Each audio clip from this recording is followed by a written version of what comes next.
तो इस कहानी के शुरू में हम एक फिशरमैन को देखते हैं, एक मछेरे को जो मछलियाँ पकड़ता है। वो समुद्र में अपना मछलियाँ पकड़ने वाला नेट फेंकता है। ये काम उसने आज से पहले भी कई मर्तबा किया था, लेकिन आज पता नहीं क्या हुआ, उसका नेट नीचे समुद्र में कहीं फंस गया, जिसे निकालने के लिए उसने समुद्र के अंदर जंप कर दी, लेकिन वो वापस नहीं आ पाया क्योंकि मछलियों के एक बहुत बड़े ग्रुप ने उसे घेर लिया था। यही जर्मनी में अब हम लाइट हाउस में बैठी चार्ली को देखते हैं, जिसे अचानक समुद्र से कुछ गलत सिग्नल मिलने पर वो अपने एक साथी के साथ समुद्र के अंदर जाती है, जहाँ उसे अपना मैरीन ट्रैकर एक फिशिंग नेट के अंदर फंसा दिखता है। और सीन यही से कट होकर अब कनाडा में शिफ्ट हो जाते हैं। यहाँ पर लियोन, जो कि व्हेल फिश के ऊपर रिसर्च करता है, वो समुद्र के किनारे आया है क्योंकि एक बहुत बड़ी जख्मी व्हेल उन्हें समुद्र के किनारे मरी हुई मिली है। लोकल फिशरमैन के मुताबिक इस व्हेल ने उनकी बोट के ऊपर हमला करने की कोशिश की थी और अपने आप को बचाने के चक्कर में ये व्हेल उनसे जख्मी हो गई। दोबारा जर्मनी के अंदर हम चार्ली को देखते हैं, जो अब समुद्र के अंदर एक नया मैरीन ट्रैकर लगा रही है ताकि वहाँ रहने वाले सभी जानवरों के ऊपर वो नजर रखे और उनके बारे में जानकारी हासिल कर सके। यहाँ कनाडा में लियोन व्हेल्स के एबनॉर्मल बिहेवियर को ट्रेस करता है और इसके बारे में अपनी दोस्त को भी बताता है, जो कि टूरिस्ट को समुद्र की सैर करवाती थी और व्हेल्स दिखाती थी। लेकिन अब देर हो चुकी थी, वो टूरिस्ट वाली बोट समुद्र के दरमियान ले जा चुकी थी। लियोन भी अपनी बोट लेकर समुद्र के दरमियान जाता है और दो व्हेल्स को नोटिस करता है। सारे टूरिस्ट भी उनके सामने मौजूद व्हेल की जंप्स को एंजॉय कर रहे थे, लेकिन अगले ही पल उस व्हेल ने अजीबोगरीब तरीके से उस बोट के ऊपर ऐसा हिट किया कि वो दो हिस्सों में टूट गई और सभी टूरिस्ट पानी के अंदर चले गए। लियोन, जो इन लोगों को इस बारे में पहले से ही इन्फॉर्म करना चाहता था, वो तेजी से इन लोगों की तरफ बढ़ता है और इन्हें रेस्क्यू करने लग जाता है, लेकिन इस सब में वो अपने दोस्त को नहीं बचा पाया। सीन यहीं से कट होकर एक फ्रेंच रेस्टोरेंट पे शिफ्ट होते हैं, जहाँ पर सी फूड को बनाया जा रहा था। एक शेफ बहुत ही महारत से एक क्रैब को काटने की कोशिश करता है, तभी उसके अंदर से एक अजीब सा व्हाइट लिक्विड उछलकर उसके मुंह पे गिरा। शेफ अपना मुंह धोकर दोबारा काम शुरू कर देता है। शाम तक वो ऐसे ही काम करता रहा, लेकिन शाम के बाद उसकी हालत बिगड़ने लगी, यहाँ तक कि वो मर भी गया। इसी होटल में काम करने वाले दो और शेफ की हालत भी अजीब तरीके से बिगड़ गई, जिन्हें भी आईसीयू लेकर जाना पड़ा। कोई नहीं जानता था कि उनके साथ क्या हुआ। सभी इस रिसर्च में लग जाते हैं। साइंटिस्ट समुद्र की सतह से एक शिप के जरिए कुछ सैंपल्स कलेक्ट करते हैं। ये सैंपल्स आइस फॉर्म्स के थे, ऐसे कीड़ों के जो बर्फ में रहते हैं। ये कीड़े पहले कभी नहीं देखे गए थे। लैब में जब इन कीड़ों की जांच की जाती है तो पता चलता है कि इनके जॉ भी हैं और ये आम कीड़ों से कई ज्यादा बच्चे पैदा करने की सलाहियत रखते हैं। यहाँ हम देखते हैं कि लियोन एक फिशरमैन से मिला है, जिसने खुद व्हेल के बोट पर अटैक करने वाले इंसिडेंट को देखा था। वो लियोन और पुलिस को बताता है कि सिर्फ उसी बोट को नहीं, पिछले दिन उसने ऐसे कई हादसे देखे हैं जिसमें बहुत सारी बड़ी बड़ी व्हेल्स बोट के ऊपर हमला कर रही थी।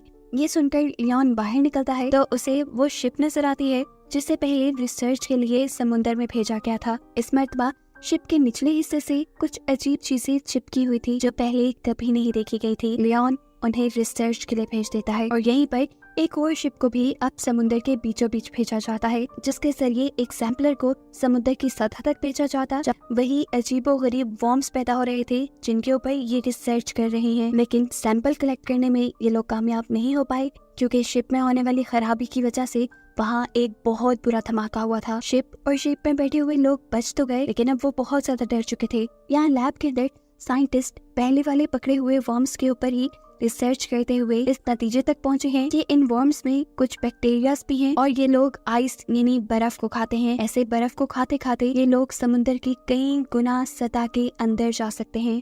अब जर्मनी में जहाँ चार्ली पहले भी लाइट हाउस में थी, उसी लाइट हाउस के अंदर हम बहुत सारे अलर्ट्स नोटिस करते हैं, जिसे देखकर चार्ली भी घबरा गई। इससे पहले वो कुछ कहती, हमें समुद्र के अंदर अजीब सा एक भंवर दिखाई देता है जो अपने ऊपर चलने वाली बोट को अपने अंदर ही ले गया। इसके फौरन बाद हमें एक शहर दिखाया गया जहाँ पे ब्रिज पे दो लोग खड़े हुए आपस में बातें कर रहे थे। लड़की अपने फ्रेंड के हाथ में पकड़ी हुई बुक उठाकर पानी में गिरा देती है। बुक के पानी में गिरते ही ये लोग एक अजीबोगरीब मंजर देखते हैं। एक ही वक्त में हजारों जेलीफिश समुद्र की सतह पर आ गई थी। यहाँ साइंस लैब के अंदर साइंटिस्ट अब उस बैक्टीरिया के ऊपर रिसर्च कर रही थी जो शेफ की बॉडी के ऊपर से इन्हें मिला था, यानी उस लिक्विड से मिला था जो क्रैब के अंदर से निकलकर उसके मुंह पे गिरा था। एक हैरान कर देने वाली बात इन्हें ये भी पता चलती है कि शेफ वाले हादसे के बाद कई लोग जिन्होंने उस रेस्टोरेंट को विजिट किया वो लोग भी या तो मारे गए या बुरी तरह बीमार हैं। यही हम देखते हैं कि लियोन भी साइंटिस्ट से कुछ परमिशन मांगने के लिए आया है। वो उस व्हेल की ऑटोप्सी करना चाहता था और देखना चाहता था कि कैसे पोल्यूशन और इर्द गिर्द का माहौल उनके अंदर को चेंज कर रहा है और उनके बिहेवियर को इतना खतरनाक बना रहा है कि वो लोगों के ऊपर हमला किए जा रहे हैं। बज़ाहिर तो लियोन को उस व्हेल के ऊपर से कुछ नहीं मिलता, लेकिन उस व्हेल के ब्रेन के अंदर से लियोन को एक अजीबोगरीब किस्म का सब्सटेंस मिलता है, जिसे वो लैब में रिसर्च के लिए भेज देता है। यही साइंटिस्ट को खबर मिलती है कि पेट्रोल पंप पे भी एक बंदा अजीबोगरीब तरीके से मर गया। उसकी अचानक की मौत इन सबको परेशान कर गई थी। रिसर्च करने पे पता चला कि वो भी उसी बैक्टीरिया से इन्फेक्टेड था जिससे शेफ इन्फेक्टेड थे। इसकी मौत के बाद साइंटिस्ट ने रिसर्च की और अंदाजा लगाया कि अब वो बैक्टीरिया उस रेस्टोरेंट के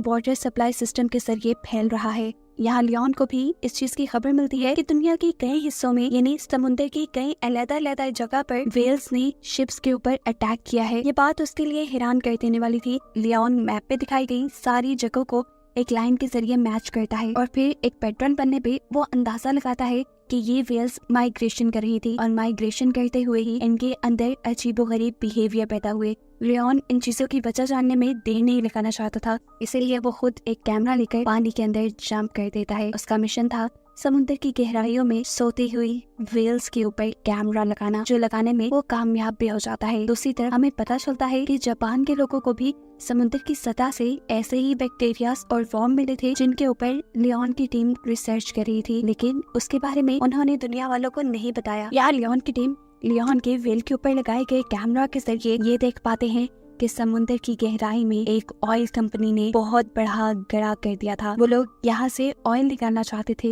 लेकिन इस चक्कर में उन्होंने समुद्र की सतह को बर्बाद कर दिया। सुबह होने पर अब एक और अजीब वाकया होता है। दुनिया के कई हिस्सों में समुद्र के किनारों पर एक बड़ी तादाद में क्रैब्स का झुंड आ गया है, जिनमें से कई क्रैब्स को लेबोरेटरी में टेस्ट करने के लिए लाया गया है। इन क्रैब्स के अंदर वही बैक्टीरिया मौजूद था जिससे वो शेफ इन्फेक्टेड हुआ था। ये लोग उस बैक्टीरिया को टेस्ट करते हैं और इन्हें मालूम होता है कि ये बैक्टीरिया ब्लड सेल को सबसे जल्दी एब्सॉर्ब करते हैं। जर्मनी में अब लाइट हाउस के अंदर चार्ली को समुद्र से अजीबोगरीब आवाजें आ रही थी, जो उसने रिकॉर्ड भी की और उसे लेबोरेटरी में भी भेजा टेस्ट करने के लिए। लेकिन यहाँ पर ऑफिशियल्स ने इन आवाजों पे ज्यादा गौर नहीं किया, ये कहते हुए कि ये सिर्फ रैंडम शोर है। लेकिन फिर जब ऐसे ही आवाजों की खबर साइंटिस्ट को एक दो जगह से और मिली, तो फिर उन्होंने चार्ली के पास कुछ रिसर्च करने की इक्विपमेंट्स और एक पूरी टीम भेजी। इससे पहले कि ये लोग यहाँ रिसर्च शुरू कर पाते, इन्हें एक इमरजेंसी मैसेज मिलता है इस जगह को फौरन खाली करने का, क्योंकि समुद्र में एक खौफनाक सुनामी आने वाला था। रुकने का 1 मिनट भी नहीं था। ये लोग जल्दी से चार्ली के साथ हेलीकॉप्टर में बैठ के यहाँ से निकल जाते हैं और फिर दूसरी तरफ हमें एक प्रेस कॉन्फ्रेंस दिखाई जाती है, जिसमें लोगों को अब उस बैक्टीरिया के बारे में बताया जा रहा था जो तेजी से समुद्र से लोगों को मिला था और पानी के जरिए यानी वाटर सप्लाई के जरिए वो फैल रहा था। और यही बैक्टीरिया इंसानों को भी इन्फेक्टेड करके मारने की सलाहियत रखता है। यही बात लियोन भी जाकर वहाँ पे मौजूद सभी फिशरमैन्स को बताता है और कहता है कि जितना जल्दी हो सके तुम समुद्र को छोड़ दो। समुद्र में आया हुआ बैक्टीरिया इंसानों को मार रहा है। लेकिन फिशरमैन ये कहते हुए उसकी बात मानने से इनकार कर देते हैं कि हम हमेशा समुद्र में ही रहे हैं, ये साहिल ही हमारी दुनिया है, हम जमीन पे नहीं जाएंगे। इस सब के बाद हमें साइंटिस्ट की एक मीटिंग दिखाई जाती है, जहाँ पर बहुत सारे साइंटिस्ट इसी वाकये के ऊपर रिसर्च कर रहे थे और सोच रहे थे कि ऐसा कैसे हो सकता है कि एकदम से एक बैक्टीरिया पैदा हो और वो इतना जल्दी फैलने लग जाए। कुछ साइंटिस्ट का ख्याल था कि ये बैक्टीरिया जानबूझ के किसी और का फैलाया गया है, लेकिन कुछ इस बात को मानने के लिए तैयार नहीं थे। फिर अपनी इस मीटिंग के बाद ये लोग अब गवर्नमेंट ऑफिशियल से मीटिंग करते हैं और उन्हें बताते हैं कि समुद्र में पैदा होने वाला एक बैक्टीरिया पूरी ही मैरीन लाइफ को इफेक्ट कर चुका है, यानी समुद्र में रहने वाले सभी जानवरों के ऊपर हमला कर चुका है। जानवर तो इससे नहीं मर रहे, लेकिन जब वही जानवर इंसान खाते हैं तो वो बैक्टीरिया इंसानों को भी इन्फेक्टेड करने लगा है। सारे ही गवर्नमेंट ऑफिशियल इस चीज को इतना ज्यादा बॉदर नहीं करते और साइंटिस्ट से कहते हैं कि आप लोगों को हमने प्रॉब्लम के सॉल्यूशंस निकालने के लिए रखा है, प्रॉब्लम्स बताने के लिए नहीं। जिसके बाद अब ये लोग दुनिया की एक बहुत बड़ी साइंटिस्ट से मिलते हैं। वो साइंटिस्ट इन लोगों की पूरी रिपोर्ट पढ़ती है और रिपोर्ट पे मौजूद रिकॉर्डिंग्स भी गौर से सुनती है और बताती है कि रिकॉर्डिंग्स कोई आम शोर नहीं है। उसे लग रहा था कि ये सारी आवाजें किसी ऐसी दुनिया से आ रही हैं जिसके बारे में हम लोग नहीं जानते। उसकी ये बात सुनकर बाकी सब साइंटिस्ट भी हैरान हो जाते हैं। तब वो साइंटिस्ट बताती है कि अंटार्कटिका में मेरी अपनी ही टीम ने ऐसे ही कुछ सिग्नल्स को कैप्चर किया था। इस साइंटिस्ट के अलावा एक जापानीज ऑफिशियल भी इन लोगों की ये रिपोर्ट ध्यान से पढ़ता है और उसे भी ये सब जानने के बाद लग रहा था कि वो आवाजें कोई आम आवाजें नहीं है, बल्कि दुनिया पे आने वाले एक बहुत बड़े खतरे का अलार्म है। वो सब लोगों को ये बताता है कि साइंटिस्ट का ये एक्सपेरिमेंट दुनिया को एक बहुत बड़े खतरे से बचा सकता है। यहाँ पर सभी साइंटिस्ट बैठे हुए मीटिंग कर रहे थे और ये डिस्कस कर रहे थे कि आखिर इन आवाजों का अंजाम क्या हो सकता है, इनके ऊपर कौन से खतरे आ सकते हैं और उनसे बचा कैसे जा सकता है। अब साइंटिस्ट को जो कुछ भी करना था वो आर्कटिक ओशन पे जाकर करना था, इसीलिए सब अपने घर वालों से आखिरी बार मिलते हैं और अपना सफर शुरू कर देते हैं। साइंटिस्ट की कैलकुलेशन के मुताबिक सबसे ज्यादा बैक्टीरिया अंटार्कटिका की एक वैली में है और ये भी हो सकता है कि शायद ये सारे ऑर्गेनिजम्स और ये सारे बैक्टीरिया वहाँ पे हजारों साल पहले से ही रह रहे हों और बर्फ में जमे हुए हों, ऐसे किसी को उनके बारे में पता न चला हो। ये लोग सफर पे निकल चुके थे, सभी एक शिप पे थे और सभी अपनी ड्यूटी अच्छे से कर रहे थे। एक रिपोर्टर भी इनकी शिप पे मौजूद थी जो हर किसी का एक छोटा छोटा इंटरव्यू ले रही थी। एकदम से शिप किसी ऐसी जगह से गुजरती है कि शिप के अंदर के सारे सिग्नल्स 1 मिनट के लिए इंटरप्ट हो जाते हैं और ऐसा होते ही सारे साइंटिस्ट अलर्ट हो जाते हैं। ये जानते थे कि अब इन्हें एक ऐसा सिग्नल मिलने वाला है जो हो सकता है उसी मिस्टीरियस ऑर्गेनिज्म ने भेजा हो जिस पे रिसर्च करना चाहते हैं। इन्हें फाइनली समुद्र की सतह से कुछ सिग्नल्स भी रिसीव हो जाते हैं जिसके अंदर साइंटिस्ट एक बच्चे के रोने की रिकॉर्डिंग लगाकर उन्हीं सिग्नल्स को जमीन की सतह के अंदर वापस भेजते हैं। ये करने का मकसद उनका सिर्फ ये जानना था कि अगर समुद्र की सतह में कोई ऐसी स्पीशी रह रही है जो उनसे बात करना चाह रही है या वहाँ पर कोई दूसरी दुनिया बसती है तो वहाँ के लोग उनसे कम्युनिकेट कर पाए, बात कर पाए। खाली सिग्नल्स पर ये लोग डिपेंड नहीं कर सकते थे। चार्ली और इनका एक और कलीग एक वाटर कैप्सूल में बैठकर समुद्र की सतह पर हर चीज चेक करने के लिए जाते हैं। वहाँ जाते ही इनके साथ अजीब होता है, इनके कनेक्शन बोर्ड से खत्म होने लगते हैं, इनका ऑक्सीजन का लेवल बहुत ज्यादा गिर जाता है और इनके कैप्सूल के अंदर भी अजीबोगरीब फंक्शनिंग शुरू हो जाती है। चार्ली का साथ ही पोलन इस कैप्सूल को वापस ऊपर ले जाने की कोशिश करता है, लेकिन चार्ली ऐसा नहीं चाहती थी। वो अपने कैप्सूल की लाइट्स बंद कर देती है और उसे यहाँ पर कुछ चमकता हुआ दिखाई देता है, जिसके बाद ये लोग अपने कैप्सूल को लेकर वापस बोर्ड की तरफ आ जाते हैं। बोर्ड के नीचे एक छोटा सा कंपार्टमेंट खुलता है और कैप्सूल इनकी बोर्ड के अंदर आ जाता है। जहाँ जाने पर अब सब लोग उनसे पूछते हैं कि नीचे आप लोगों ने क्या देखा। चार्ली का साथी बताता है कि उसने नीचे कुछ नहीं देखा, जबकि चार्ली कह रही थी कि उसने नीचे बहुत सी चमकती हुई रोशनी देखी है। अभी ये लोग ये बातें ही कर रहे थे कि इतनी ही देर में इनको समुद्र की गहराई से और सिग्नल्स रिसीव होते हैं जो बच्चे की रोने वाली आवाजों का जवाब था। यानी साफ जाहिर था कि नीचे अगर कोई क्रिएचर या स्पीशी है वो उनसे बात करने लगी है। वापस आने वाले सिग्नल भी बच्चे के रोने की आवाजों के ही थे, लेकिन उनके अंदर बहुत सारी चेंजेस थे और साइंटिस्ट के मुताबिक इसका मतलब है कि वो बैक्टीरिया इंसानों को समझ पा रहे हैं और उन्होंने ही ऑल्टर करके यानी तब्दील करके ये मैसेज, ये सिग्नल उन तक पहुंचाया है। अब शिप के अंदर बने हुए ही पूल के अंदर का सीन दिखाया जाता है जिसके पास चार्ली का वाटर कैप्सूल भी रखा था। यहीं पर वो जर्नलिस्ट भी थी और इधर की सारी चीजों को रिकॉर्ड कर रही थी। एकदम से उसे पूल के अंदर बहुत सी रोशनियां दिखाई देती हैं और फिर वो पूल के अंदर ही गिर जाती है। जैसे ही साइंटिस्ट ये चीज देखते हैं तो वो फौरन इस लड़की को रेस्क्यू करते हैं और फिर टेस्ट करने में पता चलता है कि वो लड़की भी उसी बैक्टीरिया से इन्फेक्टेड हो गई है। और जब ये हुआ था तब एक और मर्तबा शिप के सभी सिग्नल्स इंटरप्ट हो गए थे। इन सारे सिग्नल्स इंटरप्शन के बाद उन्हें दोबारा समुद्र के अंदर रहने वाले उन स्पीशीज, उन बैक्टीरियाज की तरफ से एक मैसेज रिसीव हुआ था और साइंटिस्ट के मुताबिक इस मर्तबा ये मैसेज समुद्र की गहराई से नहीं बल्कि उनकी शिप के अंदर से उन्हें रिसीव हुआ है। यहाँ साइंटिस्ट भी जर्नलिस्ट लड़की के इलाज में लगे हुए थे, जहाँ वो लोग अब उस लड़की के स्पाइनल कॉर्ड का फ्लूइड निकालते हैं और उसे टेस्ट करते हैं। टेस्ट करने पर उन्हें पता चलता है कि उसके स्पाइनल कॉर्ड का फ्लूइड बिल्कुल वैसा ही हो गया है जैसा फ्लूइड समुद्र में रहने वाले जानवरों के अंदर पाया जाने लगा था। साफ मतलब था कि उन बैक्टीरिया ने बहुत जल्दी उसके स्पाइनल कॉर्ड के फ्लूइड को बदल दिया। डॉक्टर की ये बात सुनते ही अब चार्ली भी उन्हें सच बता देती है कि जिस वाटर कैप्सूल के जरिए इस समुद्र के नीचे गहराइयों में गए थे उस वाटर कैप्सूल के ऊपर उसे बहुत सी रोशनी नजर आई थी और हो सकता है ये वही बैक्टीरियाज हों जो उन्हीं के वाटर कैप्सूल के जरिए उनकी शिप में आ गए हों, जिसके बारे में चार्ली का साथ ही इंकार कर रहा था। इस टाइम अब इन्हें समुद्र की सतह से एक और सिग्नल रिसीव होता है। ये एक ऑडियो फुटेज थी जिसमें समुद्र के एक बहुत बड़े हिस्से को दिखाया जा रहा था और कुछ इंसानों को दिखाया जा रहा था। जब सब लोग उन सिग्नल्स को देखने में लगे हुए थे, चार्ली पूल के पास खड़ी थी, जिस पूल के अंदर अब बहुत सारी लाइट्स चार्ली को देखने को मिल रही थी और वो सभी लाइट्स मिलकर अजीबो गरीब शेप्स बन रही थी। यहाँ पर अब वो जापानीज ऑफिशियल जिन्होंने इन लोगों को इस रिसर्च की परमिशन दी थी वो भी हेलीकॉप्टर के जरिए इनकी बोट पे आते हैं, जहाँ वो साइंटिस्ट का सारा किया हुआ वर्क देखते हैं और इस सारे मामले को समझने की कोशिश करते हैं। साइंटिस्ट ने हर चीज के रिजल्ट को फाइंड करते हुए एक थ्योरी बनाई थी, जिसके मुताबिक जमीन के नीचे रहने वाले वो सारे बैक्टीरियाज असल में एक कम्युनिटी है, किसी किस्म की स्पीशी है वो, जो इंसानों से भी हजारों साल पहले से यहाँ समुंदर की सतह में रह रही है। और वो लोग नहीं चाहते कि समुंदर में पोल्यूशन फैलाकर समुंदर को खराब किया जाए। उनका समुंदर के अंदर ये सारे बैक्टीरियाज फैलाने का मकसद सिर्फ यही है कि इंसान समुंदर को छोड़कर जरा दूर हो जाए और इस समुंदर को उनके लिए खाली कर दें, इसमें पोल्यूशन ना फैलाएं।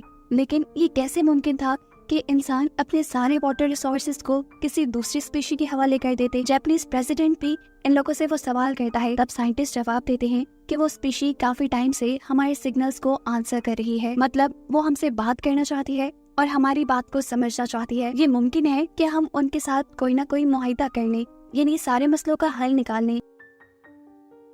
अभी ये लोग ये बात कर ही रहे थे कि वहाँ दूसरी साइंटिस्ट एक ऐसा केमिकल बना लेती है जिसके जरिए इन बैक्टीरियाज को मारा जा सकता है। ये लोग ये केमिकल पूरे समुंदर में भी डाल सकते थे, लेकिन इनका हेड साइंटिस्ट ऐसा करने से मना कर देता है। समुंदर में डालना तो इस केमिकल को दूर की बात, वो इस केमिकल को शिप के पूल में डालने के हक में भी नहीं था। लेकिन फिर ज्यादा लोग ये फैसला करते हैं कि वो ये एक्सपेरिमेंट करके देखेंगे। सभी लोग शिप के पूल के पास खड़े हो जाते हैं और फिर उस केमिकल को उस पूल के अंदर डाला जाता है। देखते ही देखते वहाँ पानी में एक अजीब सा उभार आ जाता है। एक जोरदार चीख इन सबको सुनाई देती है, जिसकी वजह से शिप के सभी कांच की चीजें टूट जाती हैं। शिप के सारे फंक्शंस काम करना बंद कर देते हैं, यहाँ तक कि मशीनरी भी। और ऐसे ये लोग समुंदर के अंदर फंस जाते हैं। ये लोग अब यहाँ से जल्द निकलना चाहते थे, लेकिन तभी इन्हें पता चला कि अजीब तरीके से इनके इर्द गिर्द मौजूद बर्फ बहुत तेजी से इनकी शिप के करीब आकर उसे कैप्चर कर रही है। बाहर निकलकर ये लोग देखते हैं तो इनकी शिप के नीचे ब्लू कलर की लाइट नजर आ रही थी, जो इनकी शिप को खींचकर किसी दूसरी जगह ले जा रही थी। शिप के कैप्टन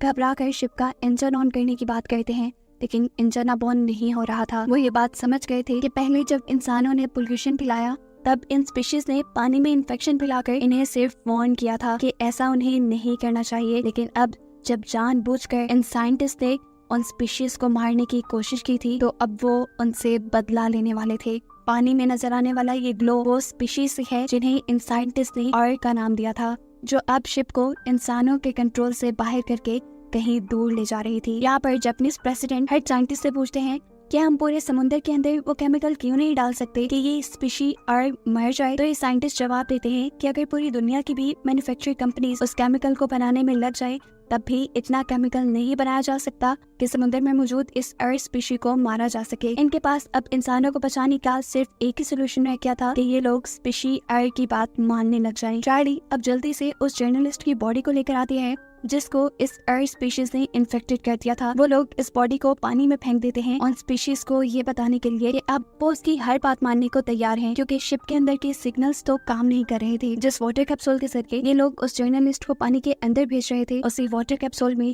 चार्ली खुद भी बैठ जाती है और फिर एक ऐसा लिक्विड अपने दिल के अंदर इंजेक्ट करती है जो लिक्विड इन स्पीशी की फैलाई इन्फेक्शन से बना था। ऐसा करने के बाद उसने अपने कैप्सूल के दरवाजे खोल दिए। वो नहीं जानती थी कि अब उसके साथ क्या होगा। उसके दरवाजा खोलते ही वो पानी के अंदर तैरने लगी और दूसरी तरफ इन स्पीशीज ने उनकी बोट को छोड़ दिया। बोट के इर्द गिर्द आए सभी बर्फ के टीले बोट से दूर हो गए और समुद्र के अंदर हमें चार्ली को दिखाया गया, जिसको लाइट्स ने अपने अंदर ऐसे कवर किया हुआ था जैसे वो उसका ख्याल कर रहे हों। जिसके बाद अब अगले सीन में हमें चार्ली को समुद्र के किनारे पे दिखाया जाता है। वो अभी भी जिंदा है और उसकी आंखें खुलने पर उसकी आंखें बिल्कुल उन्हीं स्पीशीज की तरह चमक रही हैं। मतलब चार्ली अपने मकसद में कामयाब हो चुकी है, उसने उन स्पीशीज के साथ दोस्ती कर ली है। और बस यही दिखाते हुए ये सीरीज यहाँ खत्म हो जाती है।